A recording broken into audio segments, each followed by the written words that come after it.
Assalamu alaikum wa rahmatullah. Aujourd'hui, on commence le chapitre lié à la facturation avec la deuxième séance en respectant le plan suivant. En fait, on commencera par les opérations d'achat et de vente et plus particulièrement l'établissement de la facture DOI. Puis on passera à la comptabilisation des réductions comme des éléments de la facture, à savoir les réductions commerciales, les rabais, les remises, les ristournes, ainsi que les réductions financières, les escomptes. Par la suite, on passe à la comptabilisation des majorations au niveau de la facture. Il y a trois types de majorations au niveau de la facture. La TVA qu'on a déjà traitée au niveau de la capsule numéro 11, l'emballage et le transport. Et on terminera par les opérations d'achat et de vente. Et dans ce cas, on va voir comment peut-on établir une facture à voir. Commençons par la facture DOI. Ce document qui reste à la base de tous les enregistrements comptables concernant une opération d'achat ou de vente. Un comptable ne peut passer une écriture comptable liée à une opération d'achat ou de vente qu'en présence d'une facture. Cet écrit constate le montant que le client doit au fournisseur, ce qui explique que l'on emploie souvent le terme de facture de DOI. La facture comporte obligatoirement les informations suivantes. D'abord, une référence de facture. Il doit indiquer la quantité vendue ou achetée, le prix unitaire, le délai de paiement et enfin le prix total à payer par le client. Voici la forme classique d'une facture. La facture doit comporter normalement une case en haut où on précise le nom du fournisseur, la date de l'opération, la référence de la facture, le nom du client et bien sûr on indique s'il s'agit d'une facture DOI ou une facture à voir.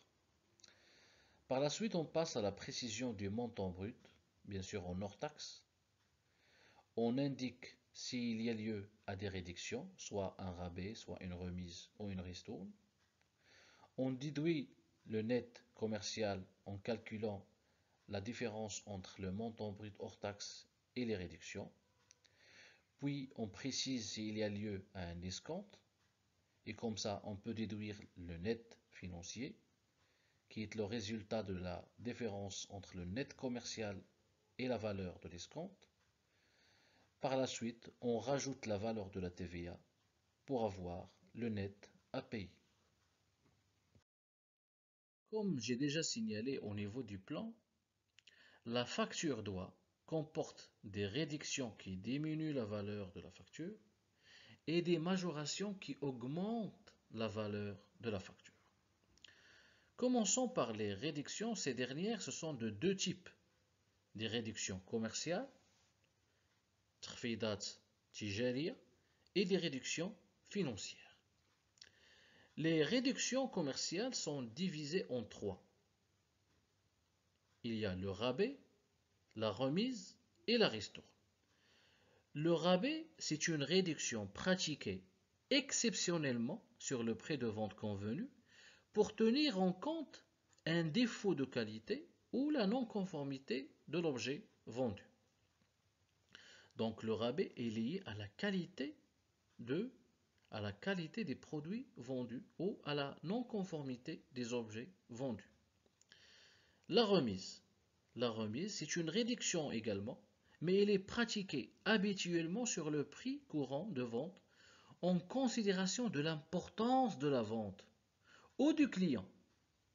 Soit le client il a acheté une grande quantité de produits, donc on doit lui accorder une remise, soit la qualité de ce client, la fidélité de ce client nous pousse à lui accorder cette remise. La troisième catégorie, c'est la ristourne. C'est une réduction de prix calculée sur l'ensemble des opérations faites par le même tiers ou le même client pour une période déterminée. Ce qu'il faut noter par rapport aux réductions commerciales, c'est que les réductions commerciales qui figurent sur la facture ne sont pas comptabilisés distinctement. On enregistre seulement le net commercial dans le compte d'achat ou de vente concerné. Et on va revenir sur ça par la suite.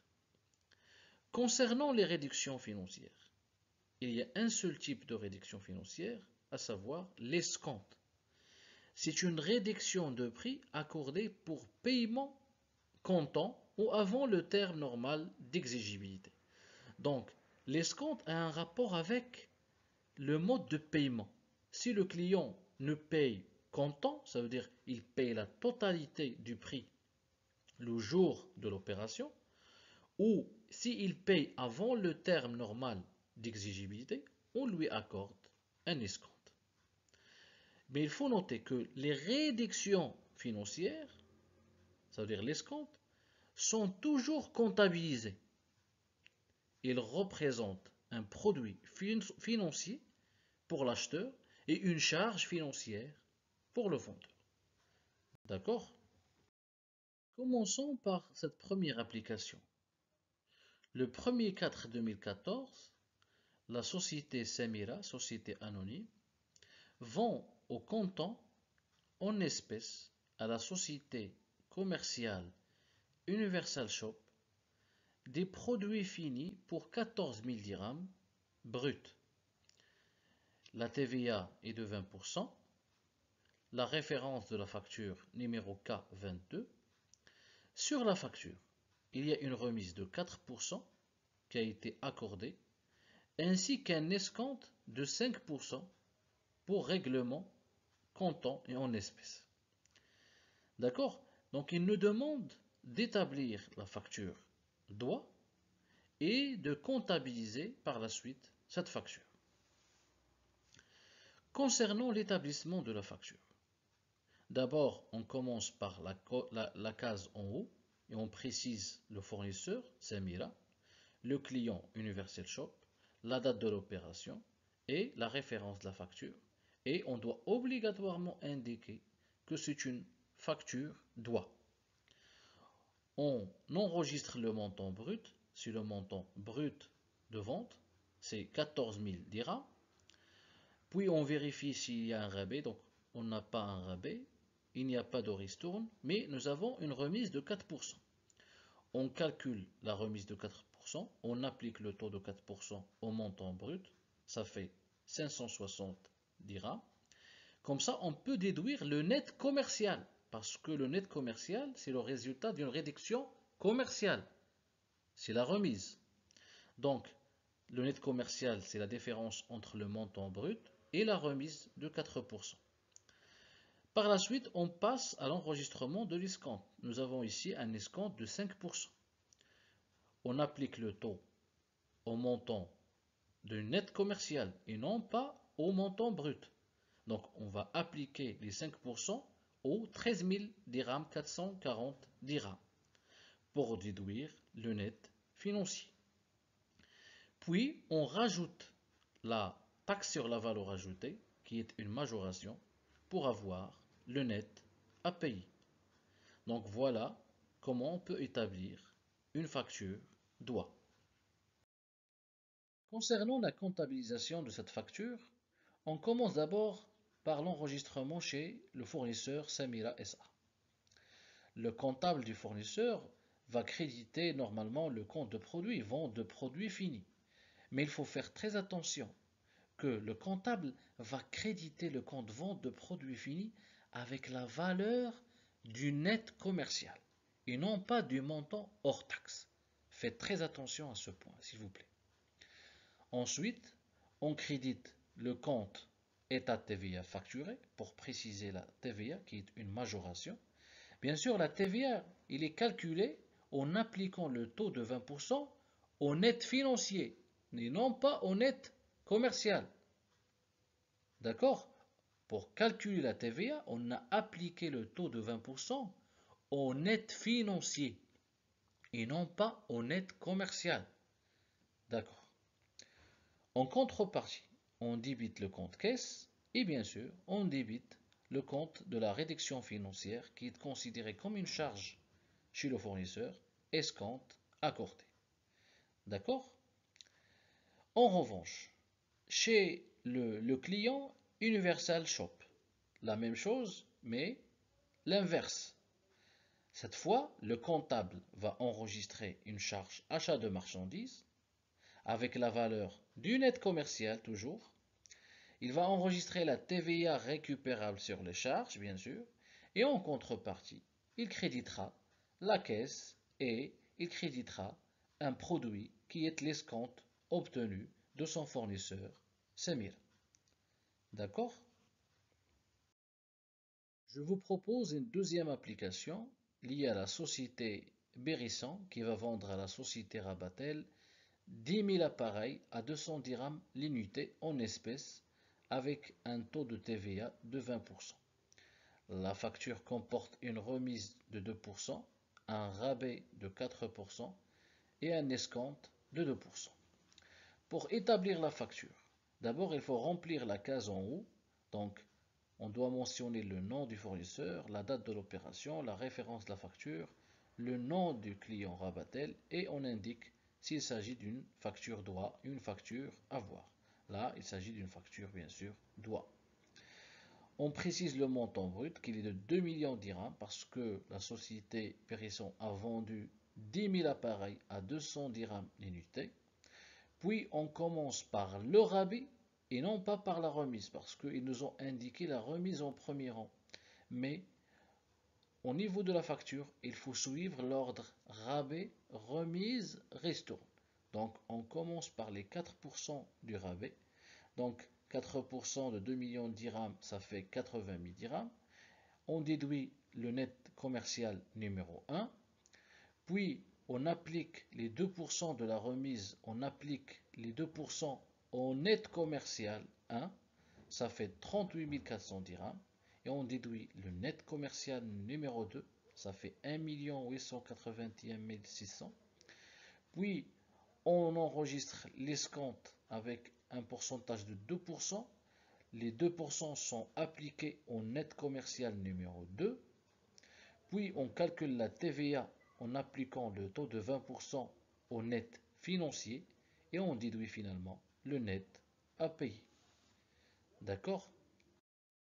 Concernant la comptabilisation de la facture chez le fournisseur Bérissan, on crédite d'abord le compte de produit vente de biens produits avec la valeur du net commercial numéro 2, c'est le compte 7121, puis on crédite le compte état de TVA facturé avec la valeur de la TVA calculée sur la base de l'application du taux de 20% au net financier et en contrepartie, on débite la caisse et bien sûr la charge escompte accordée.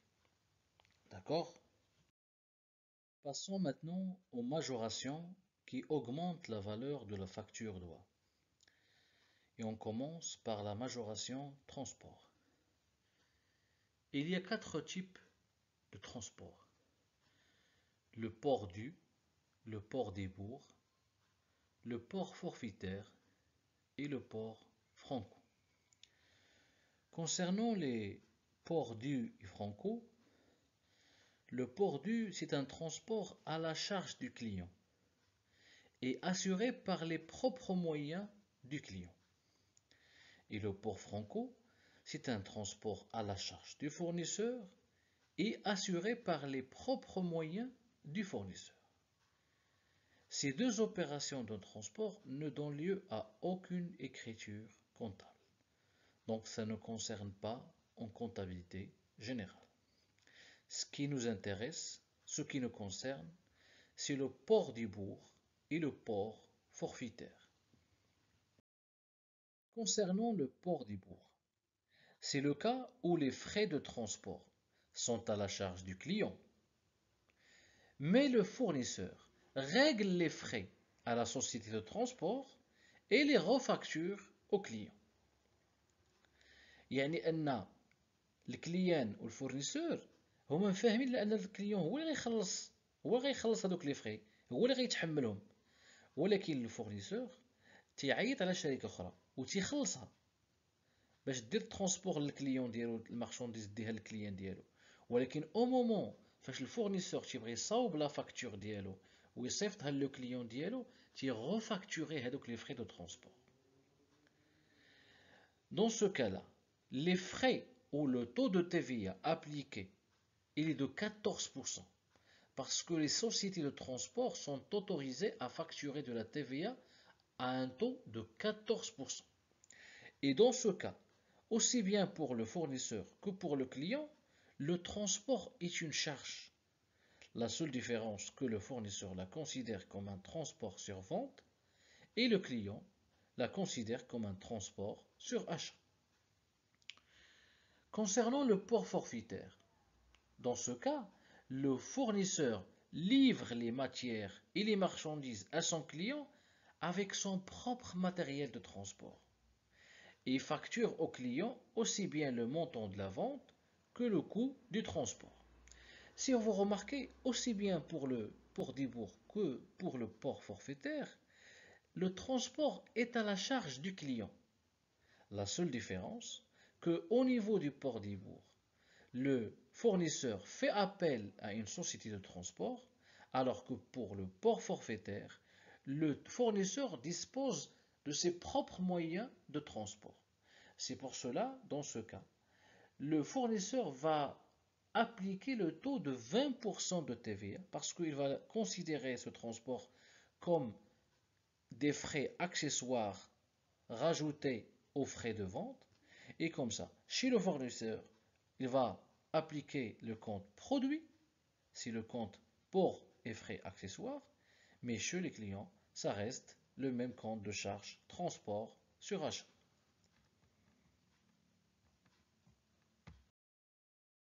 Alors, prenons l'application suivante. Au 10/5/2014, la société commerciale Tout pour Foyer a vendu par chèque à la société commerciale Le Confort des marchandises au prix de 6400 dirhams hors taxe. La TVA est de 20%. Le fournisseur a accordé une remise et un escompte. Et bien sûr, le transport facturé au client à un prix de 1000 dirhams hors taxe a été réalisé par les propres moyens du fournisseur. Donc nous sommes devant un cas d'un transport forfaitaire parce que le transport il est réalisé par les propres moyens du fournisseur. Et dans ce cas, on va appliquer un taux de TVA de 20% sur les frais de transport. Donc on commence par l'établissement de la facture en remplissant la case en haut, donc on précise le nom du fournisseur, la date de l'opération, la référence de la facture et le nom du client. Bien sûr, on doit préciser s'il s'agit d'une facture doit ou une facture avoir. Donc nous sommes devant un cas d'une facture doit. On commence par l'enregistrement du montant brut qui est de 6400 dirhams. On calcule la remise de 5% qui est de 320 dirhams. On déduit le net commercial qui est de 6080 dirhams. On calcule l'escompte de 2% sur la base du net commercial et on déduit le net financier qui est de 5958,40 dirhams. Puis on calcule la TVA de 20% sur la base du net financier. Puis on rajoute les frais du port et on calcule la TVA de 20% sur la base des frais de port. Et comme ça, on peut déduire le net à payer, qui est de 8350,08. On passe à l'enregistrement comptable chez le fournisseur. Bien sûr, pour le fournisseur, c'est un produit, donc c'est une opération de vente. Donc on crédite le compte vente de biens produits avec la valeur de 6080 dirhams, le net commercial. Puis on crédite l'état de TVA facturé et là on va rajouter la TVA calculée sur la base du net financier à la TVA calculée sur les frais de port. Ça fait 1391,68. Puis on rajoute, c'est une majoration, les frais de port. Donc c'est le compte 71 276. Donc port et frais accessoires facturés avec la valeur de 1000 dirhams. En contrepartie, bien sûr, on va débiter la banque et l'escompte accordé par le fournisseur qui est une charge avec une valeur de 121,6. Chez le client confort, c'est le cas d'un achat, c'est une charge, donc on débite le compte achat de marchandises, plus on crédite encore l'état de TVA récupérable sur les charges, puis on enregistre le transport sur achat avec la valeur de 1000 dirhams, et en contrepartie, on crédite le compte banque et le compte escompte obtenu. D'accord? Passons maintenant au troisième élément de majoration. C'est celui de l'emballage. Les emballages sont subdivisés en deux. Les matériaux d'emballage, qui sont utilisés pour contenir ou conditionner des matières premières ou des marchandises à l'intérieur de l'entreprise, et les emballages commerciaux, qui sont des objets destinés à contenir des produits ou de marchandises livrés à la clientèle. Les emballages commerciaux sont divisés en quatre. Il y a les emballages récupérables identifiables, les emballages récupérables non identifiables, les emballages perdus et les emballages à usage mixte. Commençons par le matériel d'emballage.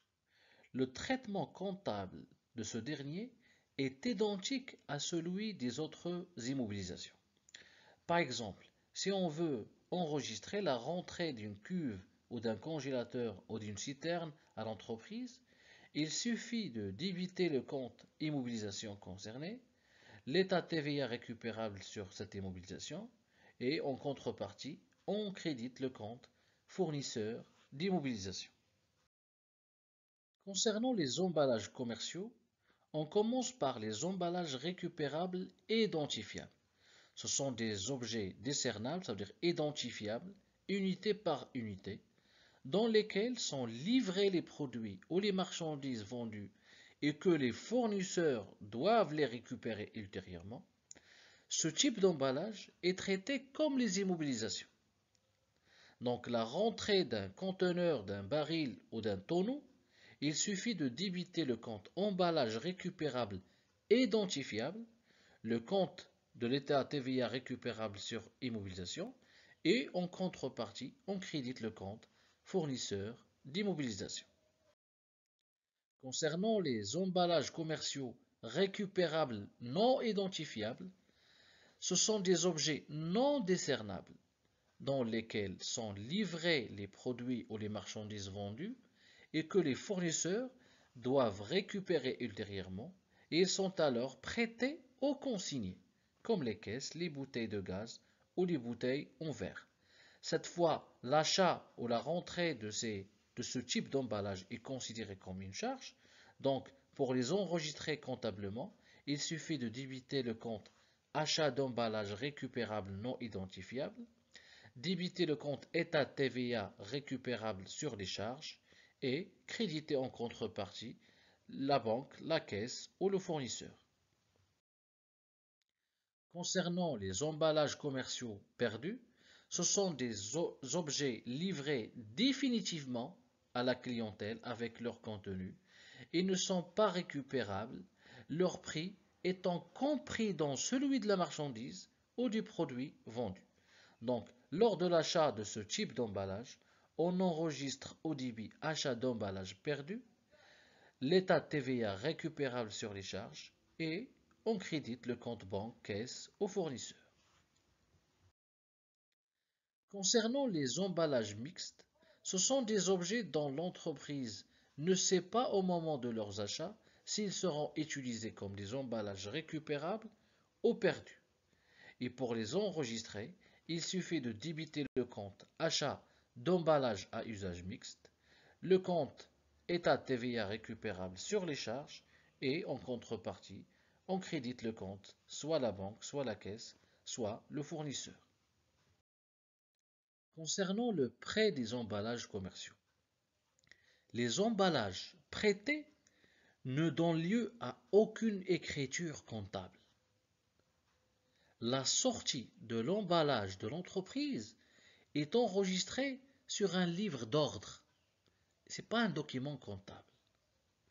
Cependant, si l'emballage prêté n'est pas restitué dans les délais prévus, il faut régulariser la situation patrimoniale au niveau comptable. Dans ce cas, nous avons deux cas de figure. Si l'emballage prêté et non restitué est un emballage récupérable identifiable, le non-retour est assimilé à une opération de cession d'une immobilisation. Donc, le non-retour d'un emballage récupérable identifiable est assimilé en comptabilité générale, est assimilé comme une opération de cession d'une immobilisation. Et on verra par la suite comment on peut enregistrer une cession d'une immobilisation. Si le cas d'un emballage récupérable non identifiable, le non-retour est assimilé à une opération de vente de produits accessoires. Et comme ça, on crédite le compte autre vente de produits accessoires et on débite le compte client. Concernant la consignation des emballages récupérables, consigner un emballage, c'est le prêter à un client en contrepartie d'une somme d'argent déposée comme garantie. Cette somme ne sera remboursée au client qu'après la restitution de l'emballage prêté dans le délai convenu et en bon état.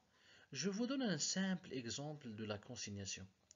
Quand vous allez demander une bouteille de limonade chez un épicier, parfois il vous demande une consignation de 2 dirhams. تسميها هو الجارونتي. تعطيني ديك 2 dirhams et le jour ملي غترجع ليا ديك لا بوتاي اون فيغ خاويه غادي نعطيك لي 2 dirhams ديالك. C'est une opération de consignation. On passe à une application. Le 1er 3 2004, le fournisseur Oussama adresse à son client Jihad la facture 120A dans les éléments suivants. Des marchandises avec une valeur de 25 000 dirhams, une TVA de 20%, il lui accorde une remise de 6%, et bien sûr, il y a une consignation de 160 caisses à 15 dirhams l'unité. Alors, le fournisseur va établir sa facture avec le montant brut de 25 000 dirhams. Il applique la remise de 6%, il déduit le net commercial, il applique la TVA de 20% au net commercial, puis il rajoute la valeur de la consignation qui est de 2400 dirhams. Pour enregistrer comptablement cette facture, il créditera le compte vente de marchandises, le compte état TVA facturé de 4700 dirhams. En plus, il créditera le compte du passif circulant client dette pour emballage et matériel concerné. Parce que le fournisseur, il considère la consignation comme une dette. Et en contrepartie, on débite le compte client. Une fois la facture reçue du fournisseur, le client va débiter le compte achat de marchandises avec le net commercial. Il débite le compte état TVA récupérable sur les charges. Et il débite le compte fournisseur créance pour emballage et matériel à vendre. C'est un compte de l'actif circulant parce que le client considère la consignation comme une créance vis-à-vis du fournisseur et on crédite comme contrepartie le compte fournisseur. Concernant la restitution des emballages récupérables, deux cas de figure peuvent se présenter. Parce que au moment de la reprise des emballages consignés par le fournisseur, soit le client il restitue l'emballage en bon état et dans le délai convenu, يعني تيرجع هذاك l'emballage في الحالة ديالو باش خداه وفي الوقت اللي اتفق فيه مع le fournisseur. Soit le cas inverse, c'est lorsque le client ne rend pas au fournisseur ses emballages en bon état et dans le délai ou il dépasse le délai convenu. يعني ما تيعطيه سوا تيرجع هذاك لومبالاج في واحد الحاله مهترئه ماشي كيما خدا لومبالاج كيما تيرجعو في واحد الحاله خايبه او تيديباسي هذاك لو ديلي اللي اتفق فيه مع الفورنيسور. Et dans ce cas, il y a deux écritures comptables. Alors, dans le cas où le prix de reprise est égal au prix de consignation, le fournisseur n'a qu'à annuler le compte crédité client dette pour emballage et matériel concerné. Ça veut dire, le jour de la reprise, la date de la reprise, le fournisseur, il annule le compte crédité par rapport à la consignation. Il débite le compte client dette pour emballage et matériel concerné et, en contrepartie, il crédite le compte client. Chez le client, c'est la même chose. Donc le client va annuler le compte fournisseur créance pour emballage et matériel à rendre en créditant le compte et en contrepartie, il débite le compte fournisseur. Dans le cas où le prix de reprise est inférieur au prix de consignation, ça veut dire c'est lorsque le client restitue l'emballage en mauvais état ou il dépasse le délai convenu. Dans ce cas, le fournisseur a le droit de réestimer la valeur de son emballage. Dans notre cas, le client restitue les 160 caisses qui lui sont reprises à 12 dirhams l'unité au lieu de 15 dirhams l'unité. Pour enregistrer comptablement cette opération de retour, le fournisseur débite pour annuler le compte client dette pour emballage et matériel consigné. Il débite ce compte et en contrepartie, il enregistre un produit sur le compte boni sur reprise d'emballage consigné avec la valeur de la différence de valeur de l'emballage. Dans ce cas, nous avions 160 caisses. Donc, la différence entre la valeur de consignation et la valeur de reprise est de 3 dirhams. Donc, 3 dirhams fois 160, ça fait 480. Et pour dégager l'état de TVA facturé sur cette valeur de cet emballage donc, qui a subi une dégradation, donc on a le boni sur reprise d'emballage consigné avec une valeur de 400 dirhams et l'état de TVA facturé à 80 dirhams. Et bien sûr, on crédite le compte client avec le reste de la valeur des caisses. Chez le client, on débite le compte fournisseur. Le client débite un compte Mali sur emballage rendu. Ça veut dire que ce sont les dégâts causés par le client. Donc, il les considère comme une charge. Donc, ça s'appelle un compte Mali sur emballage rendu. Et bien sûr, l'état de TVA, dans ce cas, il est récupérable sur les charges. Et il annule au crédit le compte fournisseur créance pour emballage et matériel à rendre.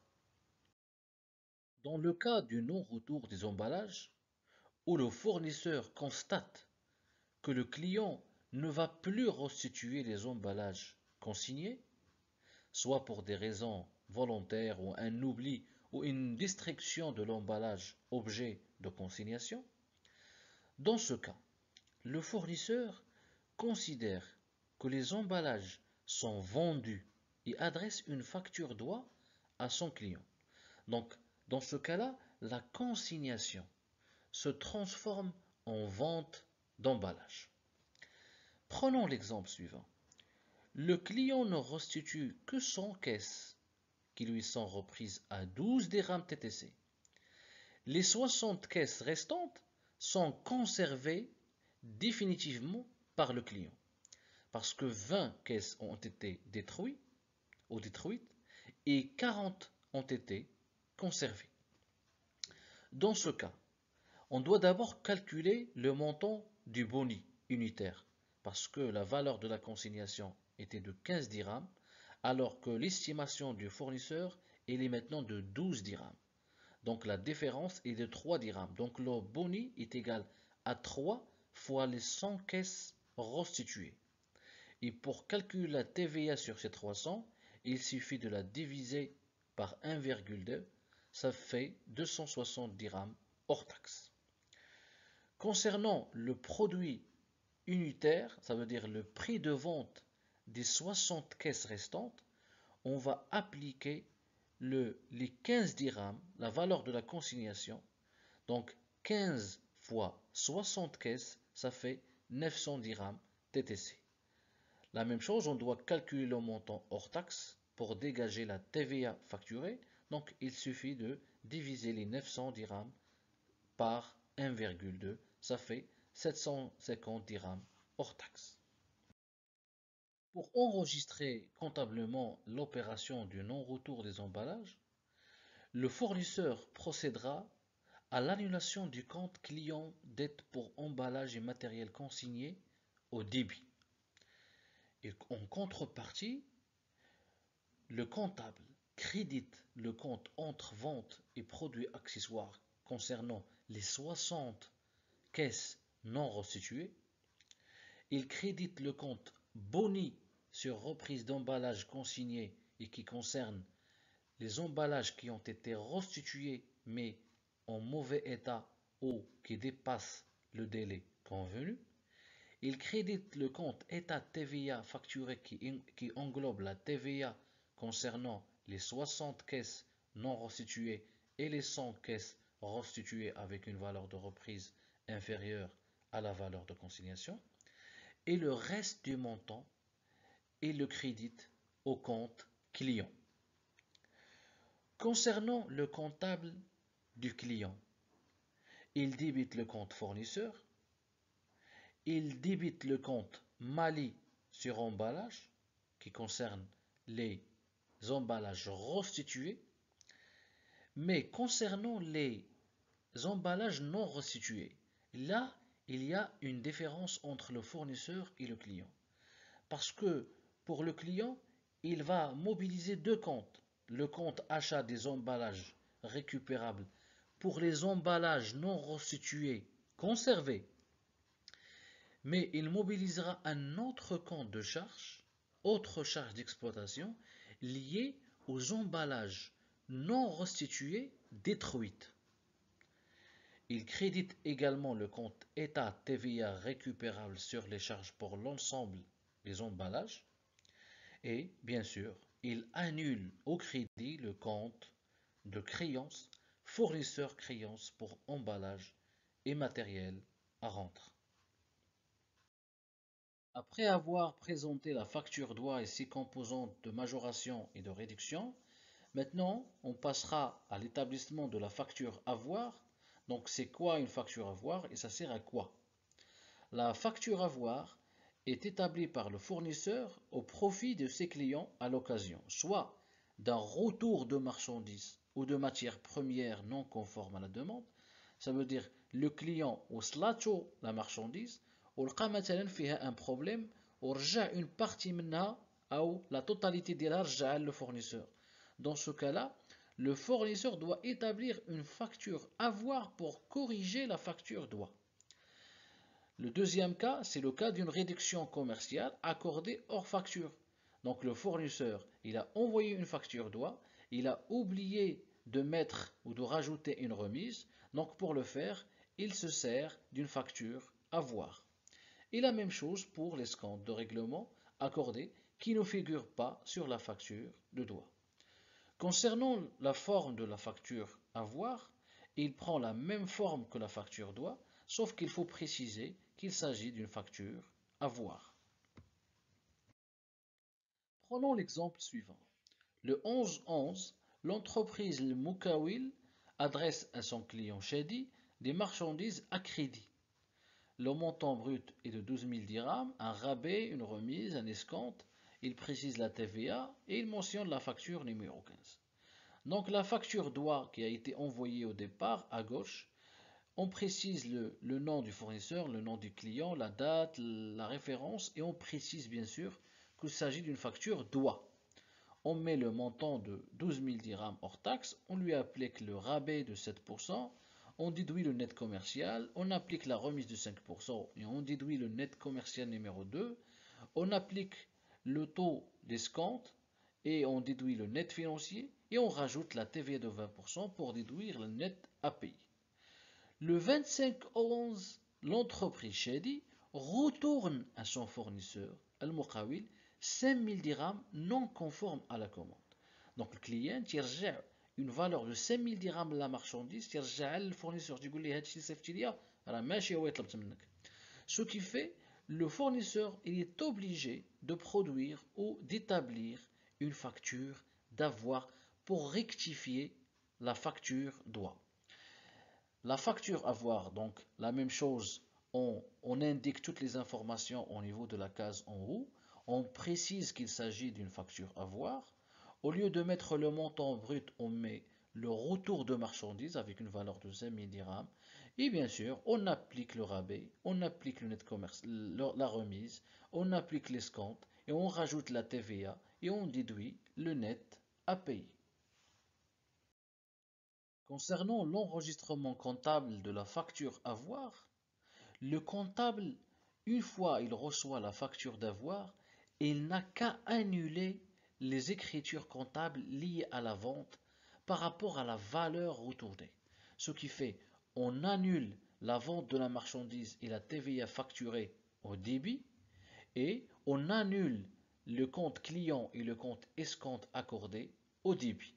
Et la même chose chez le client Shadi, qui va annuler le compte fournisseur et le compte escompte obtenu au débit et il annule le compte achat de marchandises et l'état TVA récupérable au crédit.